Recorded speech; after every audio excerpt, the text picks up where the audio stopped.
Good evening, ladies and gentlemen. My name is Clay, and I am the Bucks believer. Tonight, the Milwaukee Bucks made a statement win over the Miami Heat in a 132-98 victory that was never really close. The Bucks completely and utterly dominated the team that knocked them out in last year's postseason, and I assume that every single other team in the Eastern Conference is quivering in their boots at the thought of taking on this Milwaukee team after this kind of performance.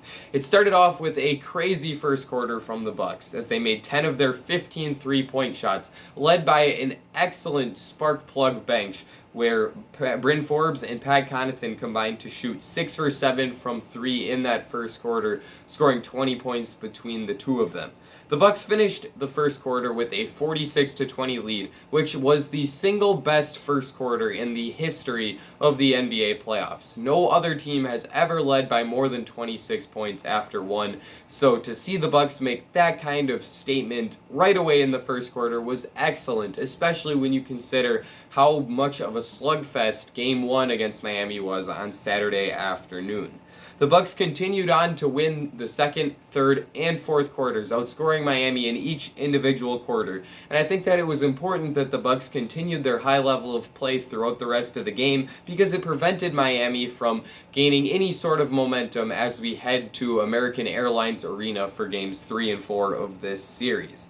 This game for Milwaukee really was best on the offensive end of the court. Although they were great on defense as well, I'm going to start off by focusing on the offense. The Heat were a top 10 defensive team in the NBA this season, and you certainly would not have guessed that based on the way that the Bucks were able to score the ball with ease in tonight's ball game.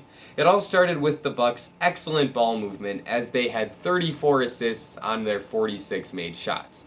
Jrue Holiday led the way in the assist department for Milwaukee as he dished out 15 assists, which is the highest playoff assist amount for a Milwaukee Bucks player in the past 15 years. Holiday did a great job of keeping the ball moving through the Bucks offense and really played his role as the team point guard at a very high level. He ran a lot of pick and roll with Giannis Antetokounmpo and did a great job of finding Giannis on the roll heading towards the basket for some easy shots at the rim. Holiday also was able to get the drive and kick game going for Milwaukee as he was able to use his size advantage over the Heat's smaller guards like Kendrick Nunn and Goran Dragic, and that allowed Jrue to get to the basket and find open shooters on the perimeter for some open three-point shots. That drive and kick was a big reason why the Bucks were able to shoot so well from beyond the arc, as they knocked down 22 of their 53 three-point attempts in this game, which equates to 41.5%. That is clearly a vast improvement from the despicable 5 for 31 shot percentage from beyond the three-point line in Game 1 of this Miami series. The previously mentioned Bryn Forbes was the team leader when it came to shooting the basketball tonight, and as if you've been watching the Bucks closely throughout the season, that shouldn't come as an enormous surprise. Forbes isn't necessarily someone who's going to light up the stat sheet each and every night, but he's certainly capable of getting hot for a quarter or two and really giving the Bucks a huge advantage when he's knocking down shots the way he was today. Bryn had 5 20-plus point games this year, and that includes 2 games where he made 7 of his 7 three-pointers and 6 of his 6 three-pointers. So, yeah, when Bryn gets going, you can call him a flamethrower because he gets on fire. Tonight, Forbes got on fire in that same way as he had 22 points on 8 for 12 shooting and made 6 of his 9 three-pointers. A lot of those were insanely difficult shots, both off of catch-and-shoot scenarios and off of the dribble, as Forbes knocked down one shot where it was a step back with his foot on the line, where I have no idea how he made it at the end of the shot clock, but he did, and it was just that type of night for Bryn Forbes when it came to shooting the basketball. He simply could not miss. Pat Connaughton, his fellow wing coming off the bench, also shot the ball very well as he made 5 of his 9 three-pointers en route to scoring 15 points. Pat did a great job of spacing the floor for the Bucks, but in addition to that, he was also terrific as a hustle player as he came away with a couple of huge plays on the defensive end of the court, and on offense, he was consistently doing a great job of crashing the offensive glass and creating extra possessions for the Bucks. At halftime of this game, the Bucks had a 50% offensive rebound rate, which means that they rebounded half of the shots that they missed. I'm not sure what that was at the end of the game, but the Bucks continued to do an excellent job of crashing the offensive glass. So with with them shooting 40% from three and also creating loads of extra possessions for themselves by grabbing those offensive rebounds, it allowed Milwaukee's offensive attack to be even more lethal than it otherwise would have been.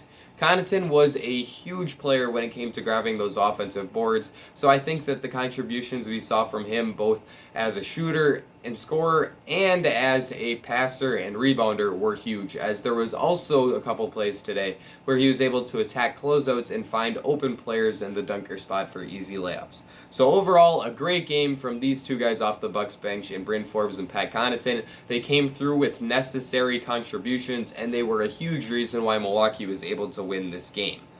The play of those two will be essential for the Bucks as the playoffs continue, as in Game 1 of this series, they combined to play just 24 minutes. Tonight, I think that number was probably much closer to 35 minutes, and if they can provide the Bucks with this kind of great minutes off the bench, it really gives the Bucks a chance to be an incredibly lethal team on the offensive end of the court, where they ranked 7th already during the regular season. Those two were great off the bench for the Bucks, and I think that I've got my point across on that. One thing that I should probably do a better job of enunciating is that they were far from the best player for the Bucks tonight. That honor would go to the one and only Giannis Antetokounmpo. The Greek Freak has been the team's MVP over the past 3 seasons, and tonight was no exception, as he had 31 points and 13 rebounds while shooting 12 for 23 from the field and making 6 of his 7 free throws. That was definitely a good sign after the 6 for 13 performance from the line in Game 1, as we saw Giannis revert much further back towards his form throughout the regular season, where he shot about 72% from February 1st on. Giannis also did a great job on the defensive end of the court, where he had 3 steals and a block and limited Jimmy Butler to just 10 points on 4 for 10 shooting. Butler looked really uncomfortable throughout this game, as he was never able to get it going to the basket. He only shot 4 free throws, which was an improvement for the Bucks after he took 10 shots from the strike in last game. And overall, just did not look comfortable at all, and that is a huge testament to Giannis Antetokounmpo and the way that he defended Butler as an individual. Giannis was the Defensive Player of the Year last season, and he will not repeat in that award this year, but he still is one of the most impactful defensive players in the entire league, and he showcased that over the past 2 games, where he has limited Butler to just 8 for 32 shooting. That's 25% from a guy that doesn't usually like to step beyond the 3-point line, so just terrific defense from Giannis. The Bucks also did a nice job of using him creatively, as he played a lot as the roll man in pick and roll situations, and that allowed him to get a ton of easy looks at the basket. Giannis also was able to capitalize on some transition opportunities where he was easily able to score against a Miami defense that lacked the hustle necessary to stop him in transition for many times in this game. Bam Adebayo had a better game than he did in Game 1, but there were still certainly signs of struggles for the Heat's all-star big man.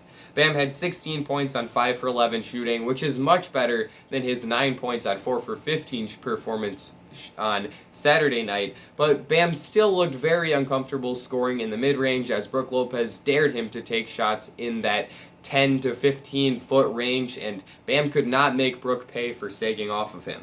Bam also turned the ball over 4 times, which is unusual for the Heat's big guy, who is usually pretty good at taking care of the basketball and does a better job of finding teammates for open looks than he does of turning the ball over. So to see the Bucks continue to put a lot of pressure on Bam and force him to struggle to get anything going on offense was another good sign.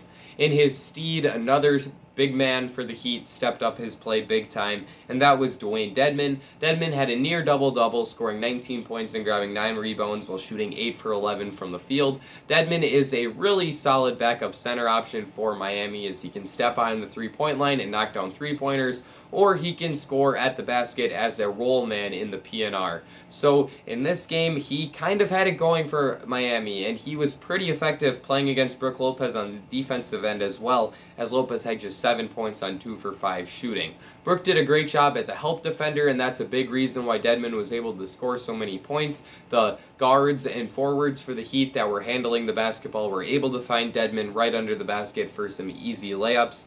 But overall, I do think that Deadman really did a nice job for Miami, and we could see him get a little bit of an up in minutes, and perhaps could even step into the starting lineup instead of Trevor Ariza, who has had a really difficult series so far for Miami. He was effective guarding Giannis in Game 1, but in Game 2 that was just not the case, and he ended up looking really frustrated during the minutes he played in the second half. The Bucks also did a great job of defending Duncan Robinson, which was excellent considering that they gave him a lot of three-point attempts in Game 1 as he shot 7 for 13 from beyond the arc in that game. Today he shot just 2 for 6 from the three-point line and had just 10 points. That's in large part due to the way Chris Middleton defended him. The Bucks didn't change anything in the way Brook Lopez defended the dribble handoffs. He still stayed back in the paint and allowed Robinson to run around the three-point line at will. Chris in this game was terrific in chasing Robinson and did a great job of closing out on Duncan whenever he had open shots from beyond the three-point line. Chris was also terrific on offense, where he had 17 points on only 5 shots attempted, as he was incredibly efficient from beyond the three-point line, where he made all 3 of his shots, and from the free throw line, where he made all 6 of his shots. Middleton is off to a great start to this year's postseason, and I hope to see him continue to knock down shots at will as he has through the first 2 games. Finally, I have a little bit of a storyline that I want to touch on that is quite unfortunate that we need to be talking about. The Heat played dirty in the second half of this basketball game. I saw that acknowledged a lot by Bucks fans, but I'm not sure if the national media as a whole is going to call this to attention, so I do want to talk about it. The Heat made some plays that really just were not basketball plays and are quite frustrating to see as a Bucks fan, because when plays like that are happening, it increases the chances of our players getting injured. The first play of this type was when Trevor Ariza wrapped up Giannis Antetokounmpo on a fast break. He took Giannis down hard, and after it appeared that he kind of helped Giannis have a soft landing, Ariza pushed himself up off of Giannis and kind of stood over him in a cocky manner. That was surprising both because the Heat were losing by a bunch and because Giannis had gotten the best of Ariza throughout the game, and I thought that was disrespectful of Ariza, and he received a flagrant 1 foul for the physical way in that he fouled Antetokounmpo on that fast break layup.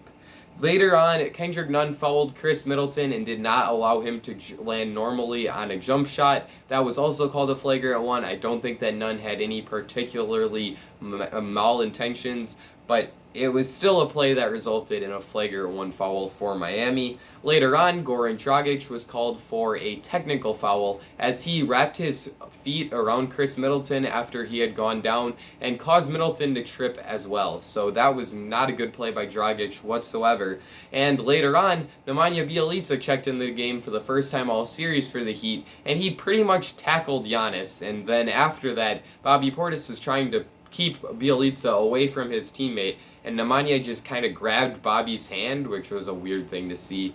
So overall, the Heat did some odd stuff at the end of this game, and I hope that the Bucks use that as bulletin board material, because I'm just not a huge fan of this Miami team at this point, and I think that what they did in this game was not fair to the Bucks, and hopefully we see that dealt with by Coach Erik Spoelstra. Let me know what you thought of this game in the comment section down below. This video did drag on a little bit longer, so I thank you for watching as long as you did. Be sure to leave a like and subscribe, especially if you are a fellow Bucks believer. This is the place for you. I think that I've covered everything that I wanted to cover, so that's going to be it for me. Ladies and gentlemen, I will see you all again very soon.